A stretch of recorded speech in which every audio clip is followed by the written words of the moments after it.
কানাডার ক্যালগেরির জেনেসিস সেন্টারে চলছে cricket tournament Short Pitch Elite League 2026।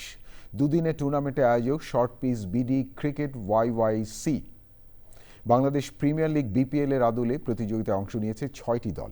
এগুলো হলো Dhaka Mafias, Noakhali Royals, Chattogram Knights, Khulna Vikings, Sylhet Sixers এবং রংপুর টাইটান্স। খেলোয়াড়দের প্রাণবন্ত পারফরমেন্স এবং সুশৃঙ্খল আয়োজনে সন্তোষ প্রকাশ করেছে দর্শক ও আয়োজকরা জানান, কর্মব্যস্ততার ফাঁকে এই আয়োজন শুধু খেলাধুলাই নয়, শারীরিক ও মানসিক বিকাশেও প্রবাসে গুরুত্বপূর্ণ ভূমিকা পালন করবে। দক্ষিণ এশিয়ার অন্যতম জনপ্রিয় লিগ বিপিএলকে রোল মডেল করে কানাডার ক্যালগেরি শহরে আমরা শর্ট পিচ এলিট লিগ আয়োজন করতে পেরে খুবই আনন্দিত।